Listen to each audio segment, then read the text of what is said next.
ബാർക്കുമോർ പിതാവിനും പുത്രനും പരിശുദ്ധ റൂഹായിക്കും സ്തുതി. ആദ്യം മുതൽ നമ്മുടെ മേൽ തൻ്റെ കരുണയും അനുനയിക്കുണ്ടായിരിക്കുമാറാകട്ടെ. ആമേൻ. Praise the Lord. ഹല്ലേലൂയ. ദൈവത്തിരുനാമത്തിന് മഹത്വം ഉണ്ടായിരിക്കട്ടെ. ദൈവത്തിൻ്റെ വലിയ കൃപയാൽ വീണ്ടും ദൈവവചനത്തിൻ്റെ കീഴിലായിരിക്കാൻ സ്വർഗത്തിലെ ദൈവം നമുക്കൊരുക്കിയ ഈ നല്ല അവസരത്തിനായി ദൈവത്തെ മഹത്വപ്പെടുത്താം. പരിശുദ്ധമായി നോമ്പിലൂടെ നാം യാത്ര ചെയ്യുമ്പോൾ നമുക്കുണ്ടായിരിക്കേണ്ട ഒരു മനോഭാവമാണ് ഞാൻ പാപിയാണെന്നുള്ള ബോധം. പാപബോധമാണ് ഒരു മനുഷ്യനെ മാനസാന്തരത്തിലേക്ക് നയിക്കുന്നത്. മാനസാന്തരമാണ് ഒരു വ്യക്തിയുടെ അനുഗ്രഹത്തിന് മുഖാന്തരമായി തീരുന്നത്. അപ്പോൾ നമ്മുടെ വ്യക്തിപരമായ ജീവിതത്തിലേക്ക് ദൈവത്തിൻ്റെ കൃപ, ദൈവത്തിൻ്റെ അനുഗ്രഹങ്ങൾ ഒഴുകിയിറങ്ങാൻ അടിസ്ഥാന മൂലകാരണം അത് അനുതാപമായിരിക്കണം. അനുതപിക്കുന്ന ഒരു വ്യക്തിക്ക് ലഭിക്കുന്ന വലിയൊരു വിടുതലാണ് രോഗസൗഖ്യം എന്ന് പറയുന്നത്. ഇന്ന് ഈ കാലഘട്ടങ്ങളിൽ ഏറ്റവും കൂടുതൽ മനുഷ്യൻ ഭയപ്പെടുന്ന ഒന്നാണ് രോഗത്തെ. കാരണം ഈ കാലഘട്ടത്തിൽ നാം ഇന്നുവരെ കേട്ടിട്ടില്ലാത്ത, കണ്ടിട്ടില്ലാത്ത പല രോഗങ്ങളും പടർന്നു പിടിച്ചുകൊണ്ടിരിക്കുക. അത് ചില വ്യക്തികൾ മാത്രമല്ല, ലോകം മുഴുവൻ ഓരോ പകർച്ചവ്യാധികൾ പടർന്നു പിടിച്ചുകൊണ്ടിരിക്കുക. ഒരു രോഗം വന്നു പോയി എന്ന് ചിന്തിക്കുമ്പോൾ അടുത്ത രോഗം വന്നു കഴിഞ്ഞു. ഒരു പകർച്ചവ്യാധി മാറിക്കഴിയുമ്പോൾ അടുത്ത പകർച്ചവ്യാധി വന്നു കഴിഞ്ഞു. ഇന്ന് മനുഷ്യൻ ഏറ്റവും കൂടുതൽ ഭയപ്പെടുന്ന ഒന്നാണ് രോഗം.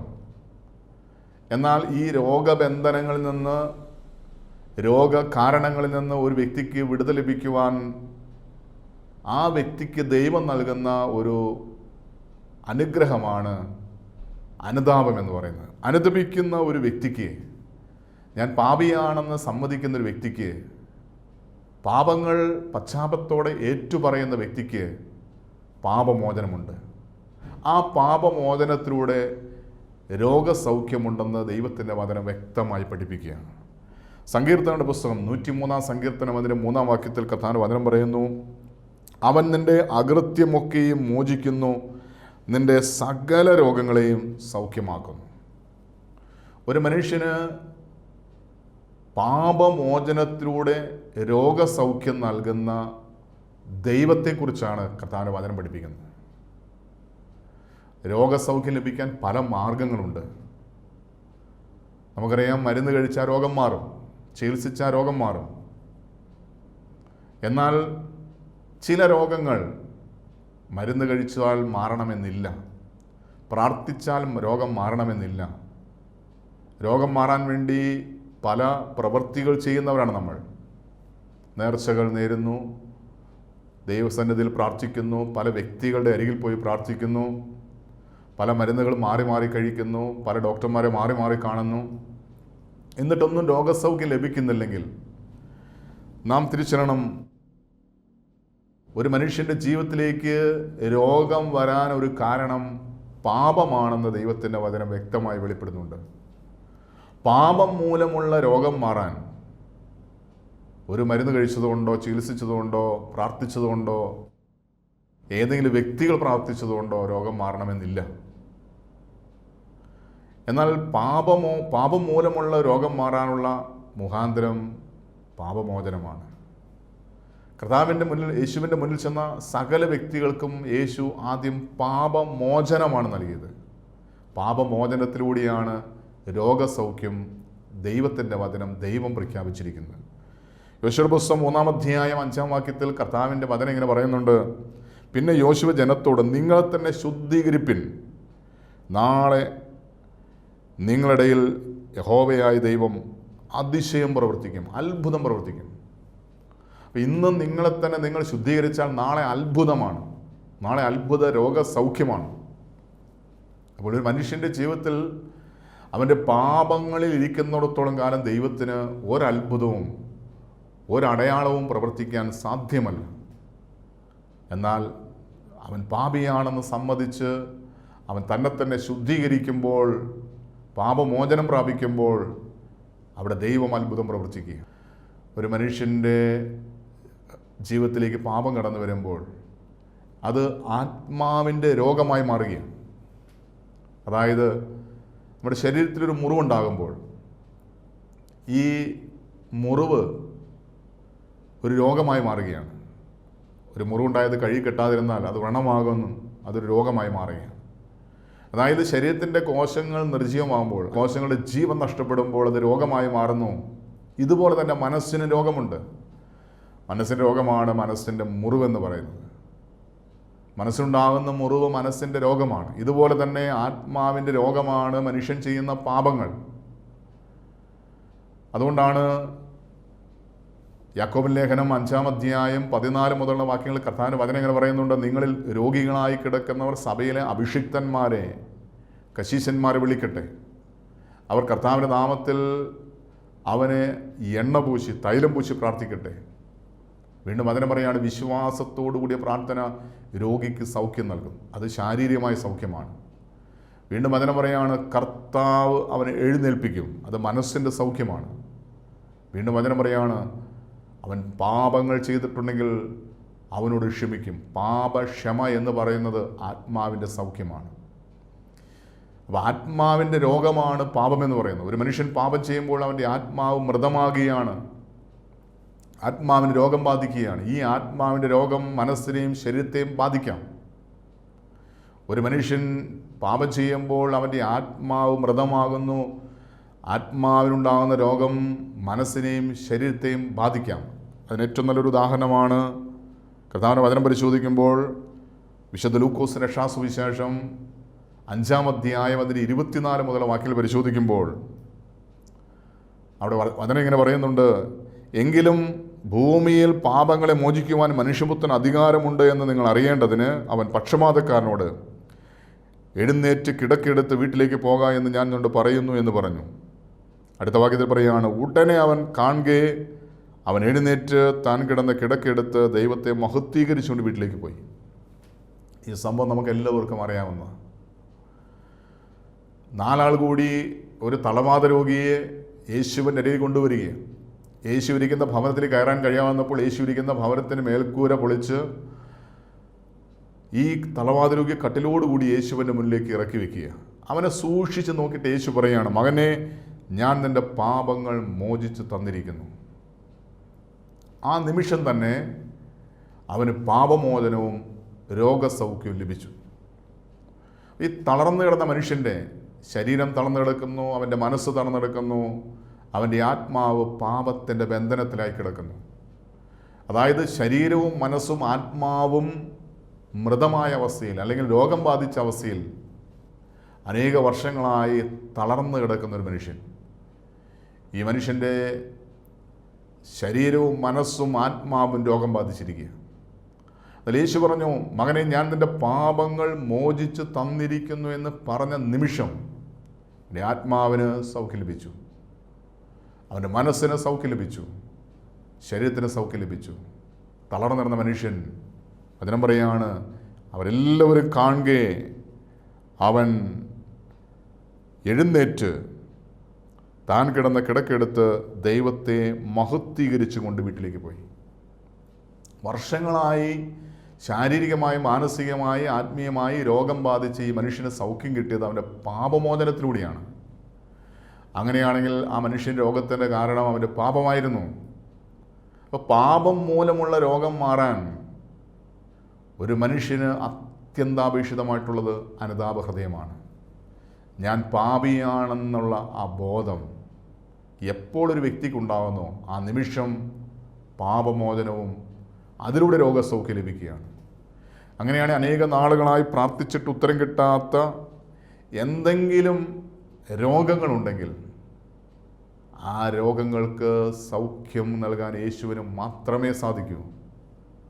കാരണം പാപങ്ങൾക്ക് പരിഹാര ബലിയായി പാപമോചനം നൽകാൻ കഴിയുന്ന ഒരേ ഒരു ദൈവം കർത്താവായ യേശുക്രിസ്തു മാത്രമാണ്.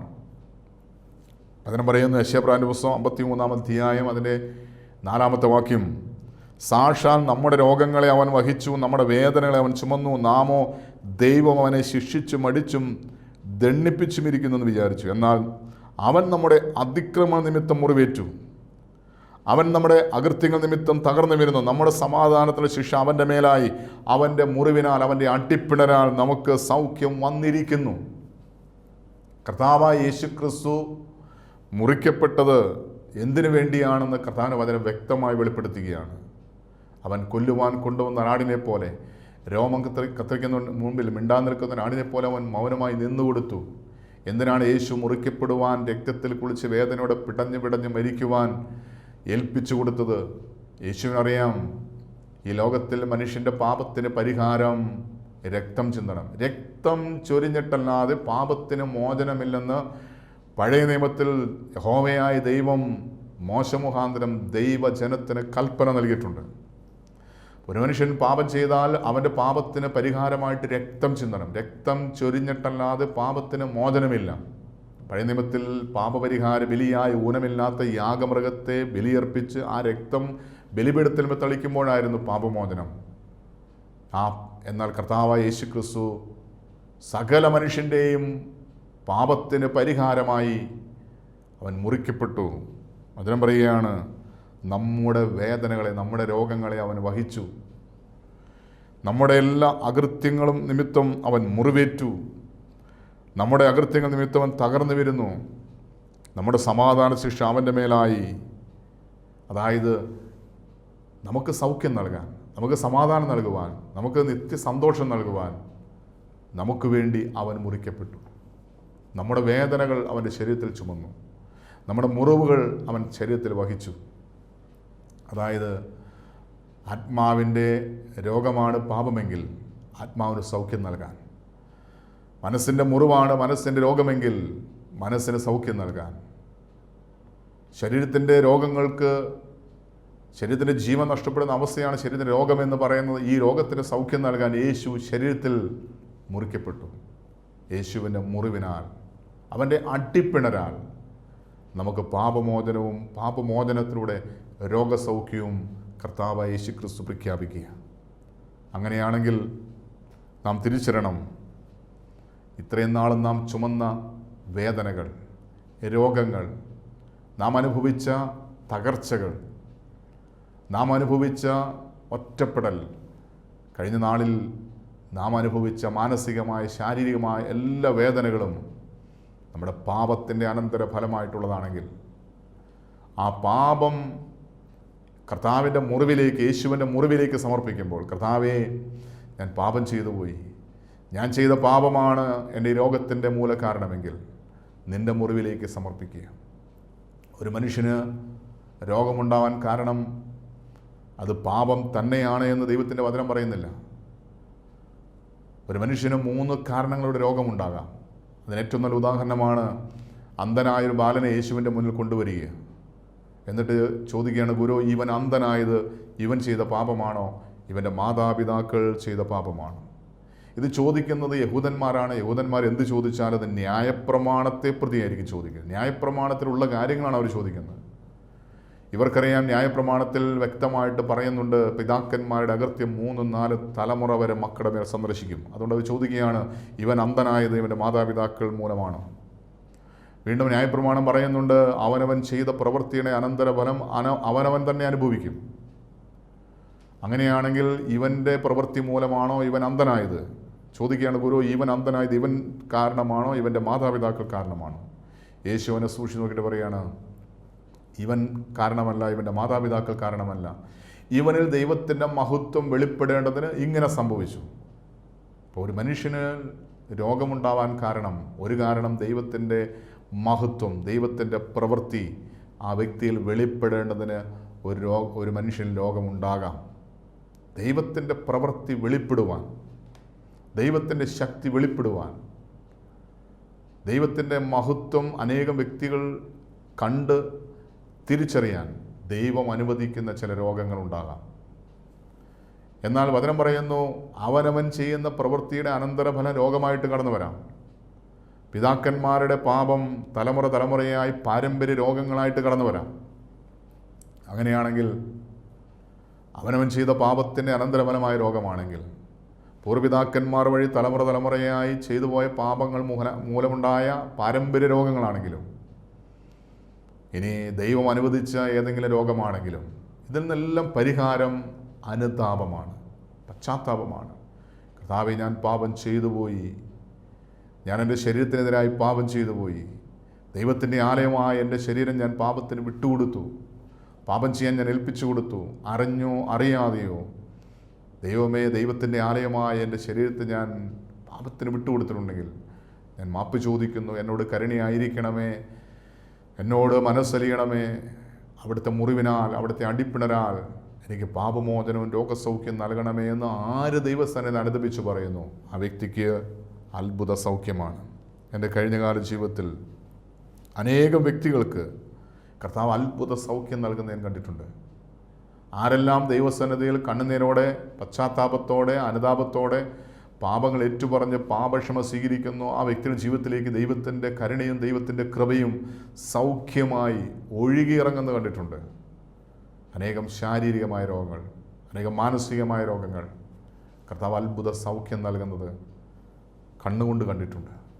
അങ്ങനെയാണെങ്കിൽ നാം ഇന്ന് ഏതെല്ലാം ശാരീരികമായ, മാനസികമായ രോഗബന്ധനത്തിലാണോ, ആത്മാവിൻ്റെ രോഗബന്ധനത്തിലാണോ, അതിൽ നിന്ന് പൂർണ്ണ വിടുതൽ പ്രാപിക്കുവാൻ 2000 വർഷങ്ങൾക്ക് മുമ്പ് നമുക്ക് വേണ്ടി തകർക്കപ്പെട്ട യേശു ഇന്നും പരസ്യമായി നമുക്ക് വേണ്ടി മുറിക്കപ്പെട്ടവനായി രക്തമൊഴുകുന്ന മുറിവുമായി എഴുന്നള്ളി വന്ന് നിൽക്കുകയാണ്. പത്രോസ് ലേഖനം 1 പത്രോസ് 2-ാം അധ്യായം അതിൻ്റെ 24-ാമത്തെ വാക്യത്തിൽ കർത്താവിന്റെ വചനം വ്യക്തമായി പഠിപ്പിക്കുന്നുണ്ട്. നാം പാപം സംബന്ധിച്ച് മരിച്ച് നീതിക്ക് ജീവിക്കേണ്ടതിന് അവൻ തൻ്റെ ശരീരത്തിൽ നമ്മുടെ പാപങ്ങളെ ചുമന്നുകൊണ്ട് കുരിശന്മേൽ കയറി. അവൻ്റെ മുറിവിനാൽ, അവൻ്റെ അടിപ്പിണരാൽ നമുക്ക് സൗഖ്യം വന്നിരിക്കുന്നു. ആ യേശുവിൻ്റെ മുറിവിനാൽ നമുക്ക് പാപമോചനവും രോഗസൗഖ്യവും ഉണ്ട് എന്ന് നാം തിരിച്ചറിയണം, അത് വിശ്വസിക്കണം.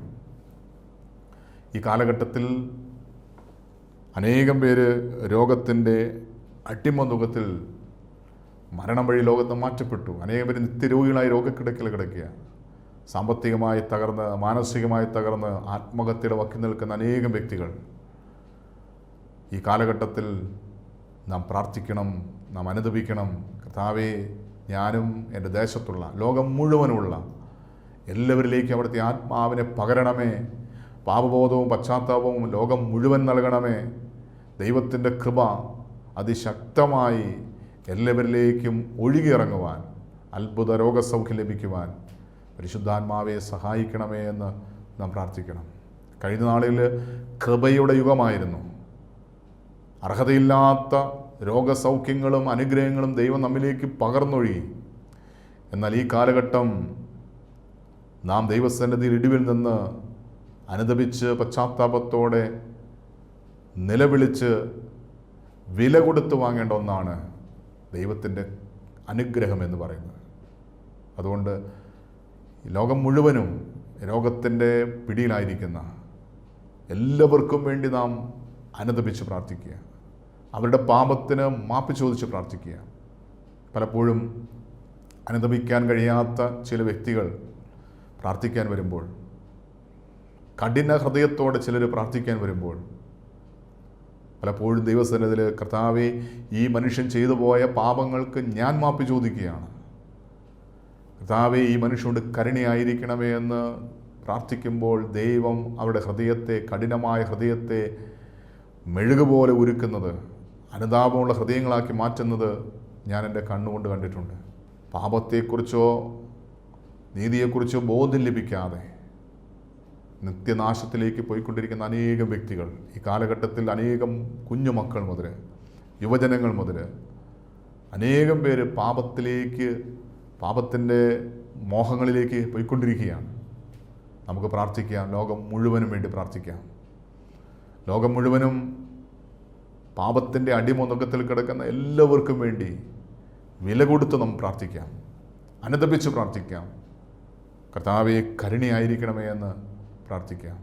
യേശുവിൻ്റെ പീഡാസഹനത്തെ പ്രതി, യേശുവിൻ്റെ മുറിവിനെ പ്രതി, യേശുവിൻ്റെ കുരിശിലെ മരണത്തെ പ്രതി, യേശുവിൻ്റെ ഉത്ഥാനത്തെ പ്രതി ലോകം മുഴുവൻ പാപത്തിൻ്റെ ബന്ധനത്തിൽ കിടക്കുന്ന, രോഗത്തിൻ്റെ അടിമനുഖത്തിൽ കിടക്കുന്ന, അനേക നാളുകളായി പ്രാർത്ഥിച്ചിട്ടും മരുന്ന് കഴിച്ചിട്ടും ചികിത്സിച്ചിട്ടും രോഗസൗഖ്യം ലഭിക്കാതെ രോഗത്തിൻ്റെ അടിമനുഖത്തിൽ കിടക്കുന്ന എല്ലാവർക്കും പാപബോധവും പശ്ചാത്താപവും ലഭിക്കുവാൻ, അനുതാപമുള്ളൊരു ഹൃദയം ലഭിക്കുവാൻ നമുക്ക് മാപ്പ് ചോദിച്ച് പ്രാർത്ഥിക്കാം.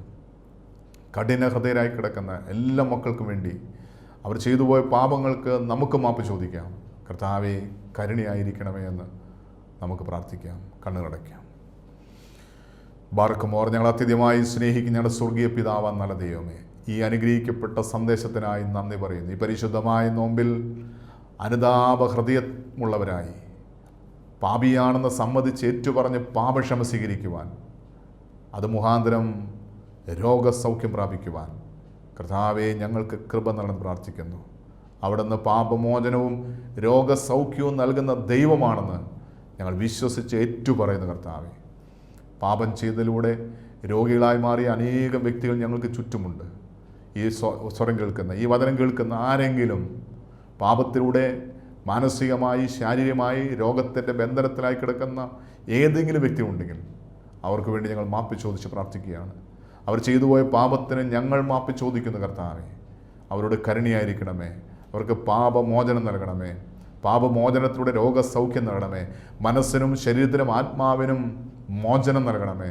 യേശുവിൻ്റെ നാമത്തിൽ രോഗസൗഖ്യം നൽകണമേ. അവിടുത്തെ അടിപ്പിണരാൽ, അവിടുത്തെ മുറിവിനാൽ സൗഖ്യം വന്നിരിക്കുന്നു എന്ന വചനത്തിൻ്റെ യോഗ്യതയാൽ കർത്താവെ, ഞങ്ങളുടെ ചുറ്റുമുള്ള എല്ലാ രോഗികൾക്കും വേണ്ടി ഞങ്ങൾ പ്രാർത്ഥിക്കുന്നു.